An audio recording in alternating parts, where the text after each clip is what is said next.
At the beginning of the film, a Chicago-based woman named Tula Portokalos and her family are preparing to fly to Greece for a reunion day with her deceased father's fellow villagers. Tula intends to fulfill her promise to pass on her father's diary to his childhood friends. Along with Tula, her brother Nick will be visiting their father's homeland for the first time. At the airport, Tula and her American husband Ian are joined by their daughter, a college student named Paris. Tula's aunts, Vula and Frida, also set off on the journey. To help with carrying the luggage and to safeguard the family's documents, Aunt Vula invites a family friend, a young man named Aristotle. By a twist of fate, he ends up sitting next to Paris on the plane. The catch is that they know each other and had even once tried to start a romantic relationship, albeit unsuccessfully. Upon arriving at the Greek airport, the family is welcomed by the head of Tula's father's village, Victory. She has also taken care of transportation for the American guests to their destination. En route, the group admires the local beauty, stops to swim in the sea, and refresh themselves. Then, they reach the island where the village is located by ferry. Tula and her family enjoy the landscapes of olive fields, feeling as though they have stepped back in time, despite a local shepherd skillfully using an iPad. Victory drops off the guests and goes to rest. The Portokalos family ventures through the village's labyrinthine streets, which amusingly lead them back to their car. Unexpectedly, a woman named Alexandra appears from around the corner. Recognizing who they are, she informs them that she knew Tula's father and that his house had burned down.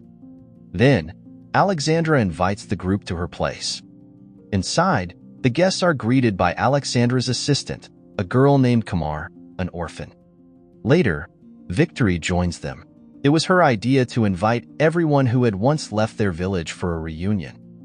Currently, only 6 people live there, and the Portokalos family are the only ones who have responded so far.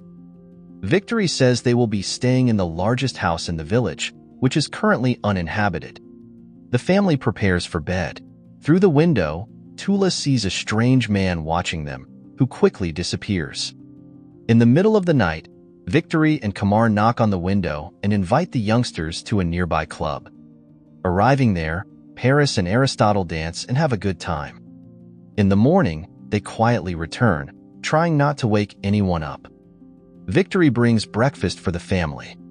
A sheep accidentally follows her inside, startling the sleepy Aunt Frida. Then, the family goes to the market for groceries. Tula, while accepting treats from friendly vendors, unsuccessfully tries to inquire about her father's friends from the locals. And she sees the strange man who was watching her the day before again. Meanwhile, the villagers silently, but with smiles and hugs, bring gifts to the guest's house. Ian receives jars of honey from a woman, then a bouquet of spices from a man. Wishing to swim on a hot day, Ian asks Alexandra for directions to the sea. The woman shows him the way, albeit in her unique style. On the shore, Ian meets a local monk. During dinner, Aunt Frida drops a spoon. Superstitiously, she says this means they should expect a visitor.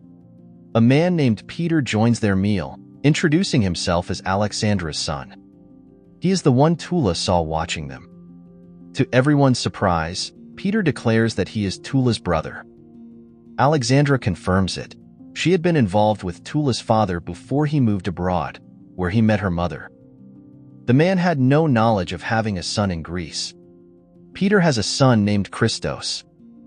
The brothers start to get to know each other better. Peter shows Nick his olive farming and olive oil production operation. It turns out that Christos and Kamar have been dating for a while. They plan to marry on the upcoming Saturday, the day of the reunion. In the future, they hope to open an organic farm and export their products worldwide. Meanwhile, Ian shares some happy news with Tula. His new monk friend has given him a list of now elderly people who once left the village. They all live on nearby islands. Tula calls her cousins Nikki and Angelo asking for help in finding her father's childhood friends. They are happy to help, organizing a mini vacation for themselves. Then, working as a team, the family manages to clear a spring of stones, quickly filling the local fountains with fresh drinking water. The day of the reunion and the young couple's wedding arrives. Surprisingly, former villagers start arriving in cars to join the celebration. Tula hands over her father's diary to his friends. Guests celebrate Christos and Kamar's wedding with lively music, dancing traditional dances. Aristotle and Paris agree to further develop their relationship. Victory comes up with a plan to revive the village, to have local immigrants move into the vacant houses. Then, the Portocalos family return home to Chicago, taking Peter with them for a visit. Don't forget to subscribe to the channel to not miss out on new videos. Thanks for watching.